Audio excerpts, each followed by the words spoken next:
Nanda, Shri Advaita Gadadhara, Shivasari Gaura Bhakta.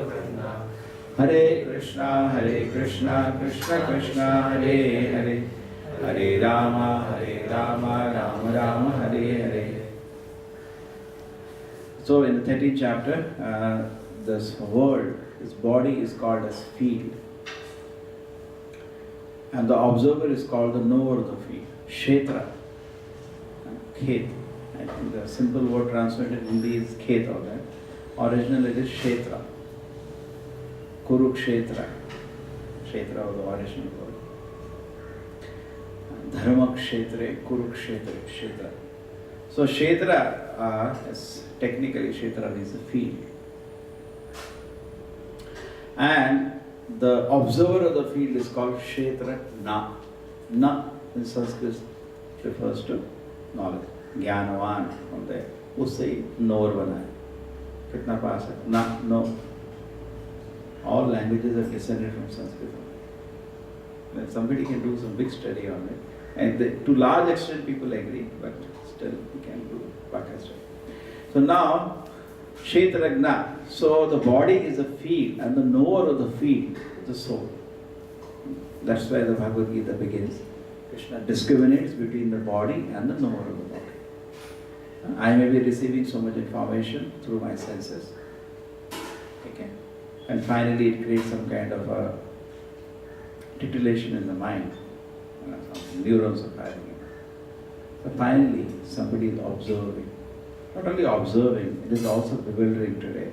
How all the five senses, different inputs taken are put together. You have audio, you have video, you have this, all senses together. And they give you one. Then there is a conception of an object, all that is combined together.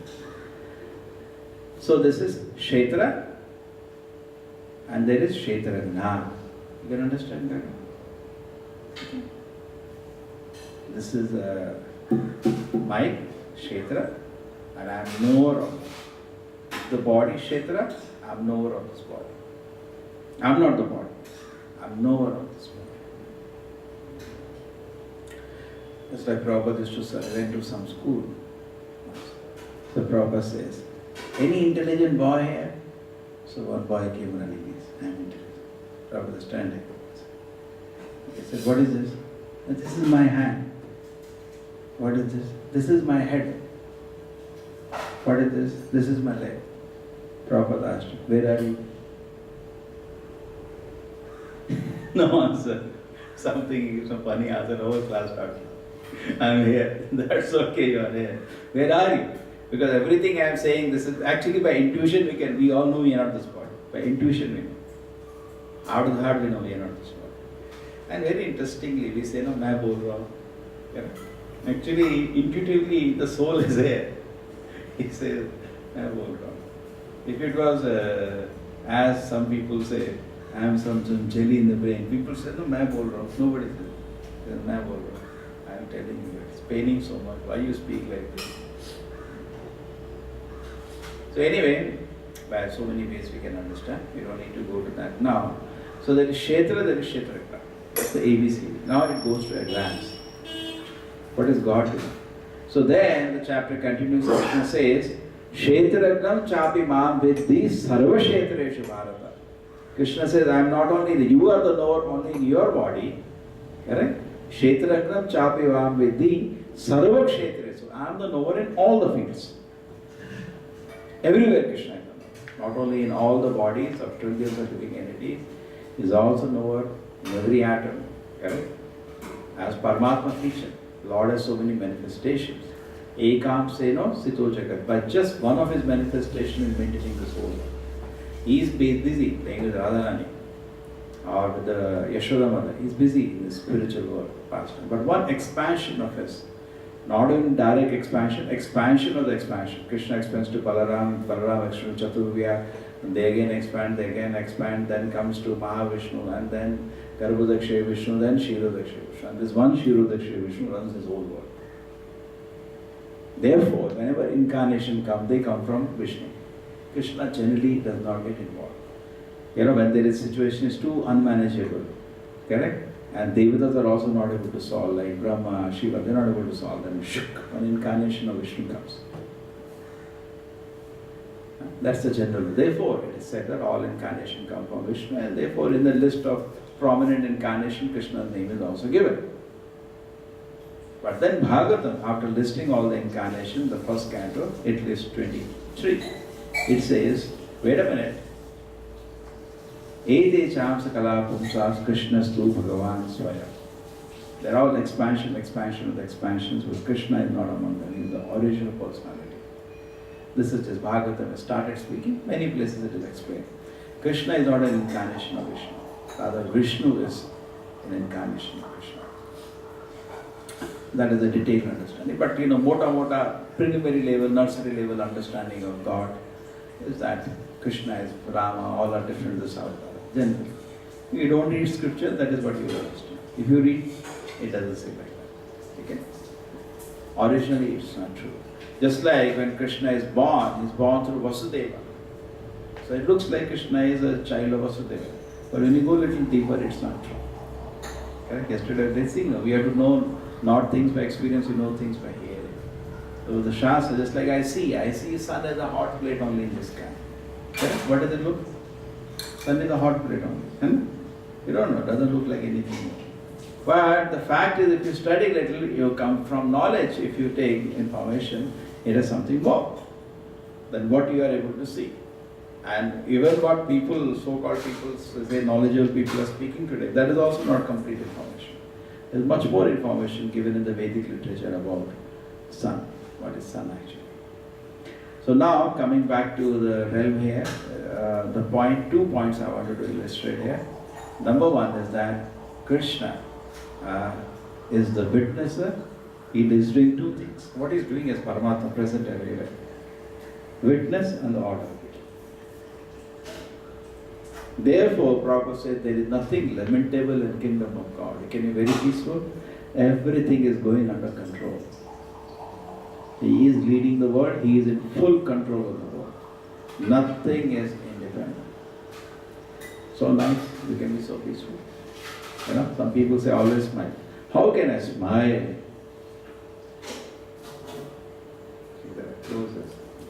Keep making sound. So, how can I smile when I see the whole world is in such a stage of confusion today? Somebody is taking knife and like vegetable cutting people's head. How can I smile? As a Vaishnava, Paradukha Dukhi, I feel pain when I see that. We feel pain. We see some women are kidnapped, their husband and children are killed in front of them, and they are kidnapped and taken away. Definitely we feel pain. Correct? And then the mind becomes agitated. Don't worry.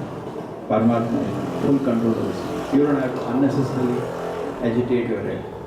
You do your duty, what you are supposed to do. If you are a Kshatriya, yes, act like a Kshatriya. And I told you, my analysis, there is no Kshatriya in this world. Otherwise, even one Kshatriya, this will not be allowed. All darbos. Kshatriya, no Kshatriyas. So anyway, coming back, so Paramatma is witness and every activity is going by the control of Paramatma. Everything. Nothing is happening accidentally. The idea accident doesn't exist. Accidentally means you don't know. Okay? Nothing is happening. Not that you wore dhoti accidentally. You planned to wear and you decided to wear and you wore dhoti. Nothing is happening accidentally in this world. Everything happens because there is a cause. If you don't know the cause and you are a buddhu and you have to pass on as an intelligent man, you say accident. Say, no, I don't know anything. Forgive me, sir. Be honest. Why you have to tell all this rubbish accidentally? Nothing happens accidentally. Let's suppose there is a bomb explosion. They don't say accidentally it happened. Your investigation is done. Who planted the bomb? Who bought that material? From where the nitrate or whatever material was purchased? They make full study. They catch all the culprits after that. Correct? Nothing happens accidentally. Accidentally, fool's paradise. So this is one thing. So he is witness and he is also the order giver. So ultimately, therefore, you can say everything, the doer becomes a Lord. Because Bhagavad Gita, the next thing which I wanted to point out, the nature is neither independent nor automatic. It's not independent and it's not also automatically working. It's completely under the control. Then you will ask a question, then God is the doer. Then many people say that, I'm not doing anything. They keep putting responsibility. He's making me do this. Because here he's saying, nature is neither independent nor automatic. Your decision, man proposes, God disposes. Your decision, yes, I want to do like that, that is your responsibility. Rest is done, you can't do it. Material nature, under control of the Lord, does it. You are just witnessing that. Correct? But your responsibility is for the act because you wanted that. Our responsibility lies in desire. We are just a desiring machine. Soul is nothing but tank of desire. I want that, I want that. You just desire, I just want to serve Krishna. Or then you will see another things happening. Krishna is taking care of so many things. Krishna will keep creating facilities for your service to unlimited facilities he will start creating. And you say, I want to enjoy my senses, and another set of facilities started creating. You say, Krishna, how do I understand you? You see reasoning and understanding. Oh. And similarly, somebody says, what I have to do with it? He is also getting understanding. Therefore, it is very difficult to sometimes convince an atheist because Krishna is convinced him, you can't do anything now. He is fully convinced. You can't do anything. We try, therefore Krishna says in Bhagavad Gita, don't go to them, don't waste your time. Again and again he says, those who are sensuous, those who are envious of me, don't go to them. Correct? Repeatedly Krishna says that, including even the end of Bhagavad Gita. After telling Bhagavad Gita, it has Arjuna. Correct? In some chapters Krishna says, don't disturb them, everybody let them do the activity that way. He also says in Bhagavad Gita, nobody dearer to me than one who goes and preaches his message. But then he says at the end, after finishing Gita, he says that don't teach this message, Arjuna. Teach this only to devotee. Don't teach it to the people who are not tapasvi, who can't do any tapasya, who are sensuous, who are envious. We don't teach this message, waste of your time. So we have to put a balance there. How to understand contradictory instructions? One thing is that Krishna's heart is definitely, they're all his children, he wants them to be guided. At the same time, he doesn't want a devotee to be disturbed in trying to go among very envious people. Because people hate very idea of somebody greater than them. They're so envious. So very difficult to introduce concept of God. So Krishna says, if a devotee goes, life will be at risk. So Krishna says, you don't bother, because he's protective over his devotees. But devotees, knowing the heart of Krishna, take all the risk. Because originally actually Krishna wants the message to be spread. Is he speaking all that because he doesn't want me to be into trouble? Number one. Number two is that we should reveal the glories of the Lord only to the extent person can digest. More than that you reveal, he'll start offending the Lord. He will start offending the Lord, right? Anyway, he's envious. If you tell something, it's like you go to somebody, he's envious of Krishna. You tell him Krishna is so wonderful. He is made offense now. So better not speak about Krishna. Therefore it is said, class of Bhagavad Gita should only be held among devotees. Otherwise only Harinama. Don't talk. Don't talk. Because you are making the person to do offenses and you are getting responsible. You are not forcing anybody to come and hear Gita. But Gita is meant for only devotees. That is said in the Bhagavad Gita itself. Correct? Discussion. Bodhayastas paraspara. What is the shloka?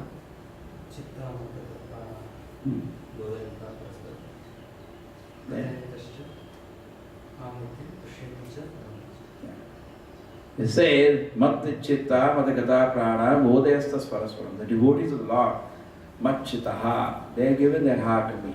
Matagata prana, their life is dedicated to me.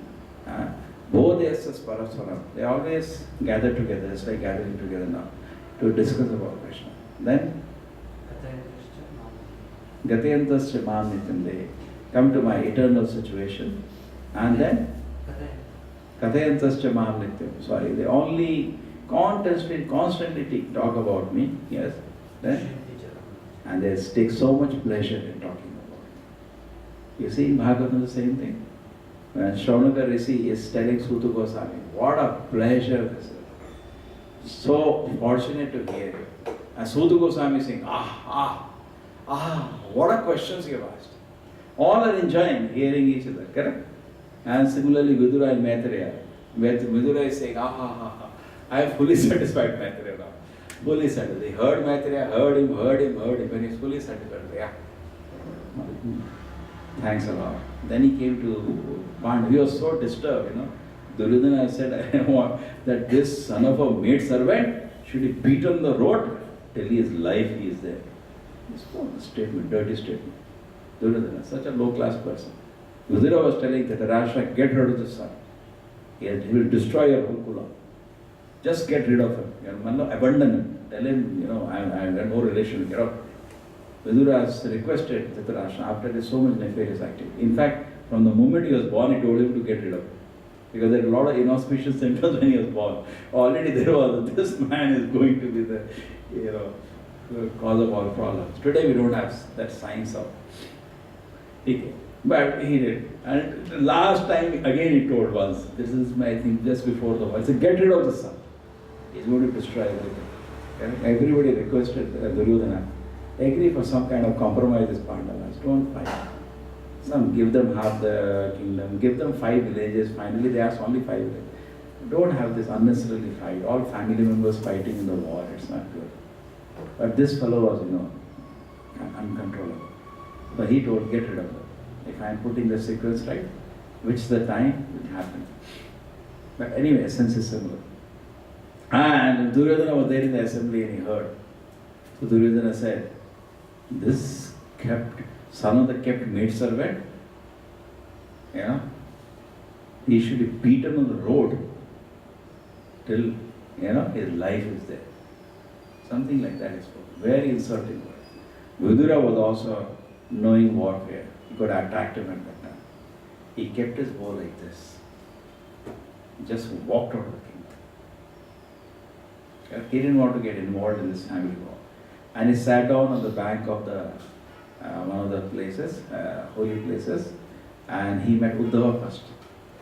And he said, can you tell about Krishna? So Uddhava, when he heard about Krishna, almost fainted because he is very, very advanced devotee. He is personally in touch with the Lord in Dwarka. And when Uddhava, correct? Uddhava was in Dwarka, yes. And then after that, Uddhava said something. But he said, you should go to Maitreya. It's an etiquette because he's much elder to me, much more. You go to meet him. Actually, spiritually, Uddhava is more advanced. But Prabhupada there introduces something called Maryada Vartikrama. Correct? He said, Vaishnava, please etiquette. Go to Maitreya. He will instruct you. Actually, both Uddhava and Maitreya had met Krishna before he winded up his pastime. The last people Krishna met and instructed before going Uddhava and Maitreya. Therefore, in Bhagavatam comes out that is called Uddhava Gita. There are 5 Gitas. One of them is Uddhava Gita. One is Bhagavad Gita, which he spoke to Arjuna. And one is he spoke to Uddhava. Uddhava Gita is more advanced, little more difficult. There Krishna talks about deity worship also. And then there is something called Gopi Gita. And there is Brahmana Gita and there is Bhagavad Gita. These are 5 Gitas within Bhagavatam, you can say. Because Bhagavatam also talks about the instance, Krishna instructing to the 5 Gitas. So now what happens is that, why did I speak about this?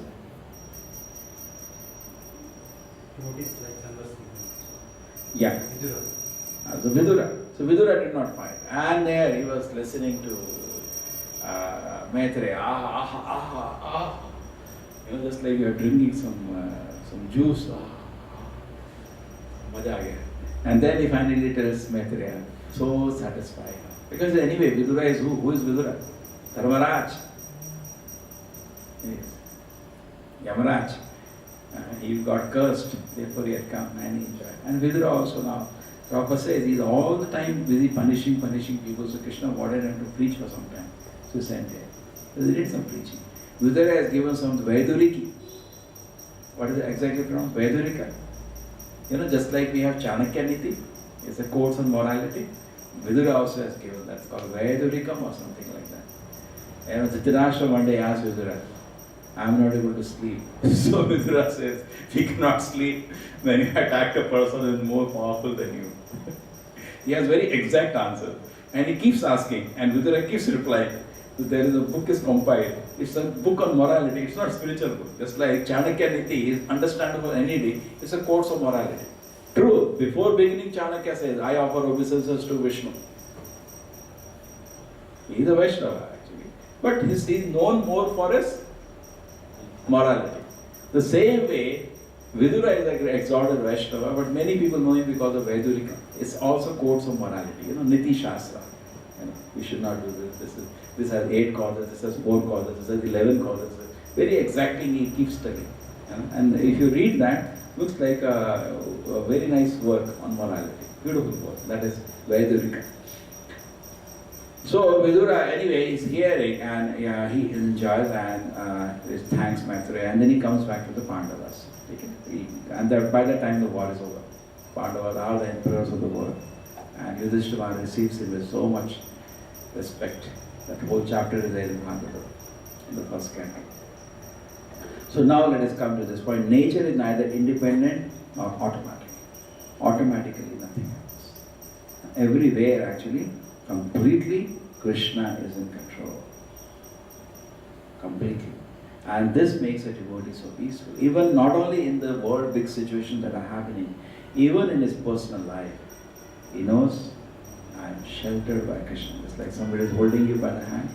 Every moment I am held by the Lord. That's the only way. It's not an imagination, it's a fact. You become peaceful. It's like if I say, you can't see, I say Mike is here, Mike is here. You turn right. I just followed you, you are an authority. Because you are able to see, but I am not able to see. But because of you, I could also perceive and it is the Mike is there. So similarly, if we just develop this meditation based on the Shastra, the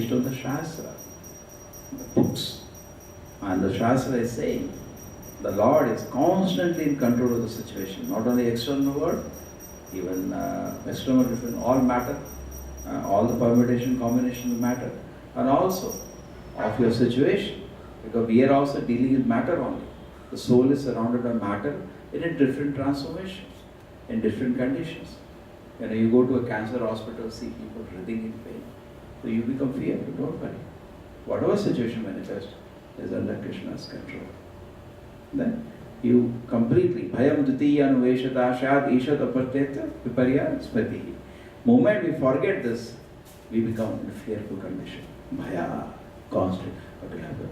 What will happen? What will happen? Completely take shelter of the Lord, then you are very peaceful. Nothing is happening automatically, and nothing is happening independently of the Lord.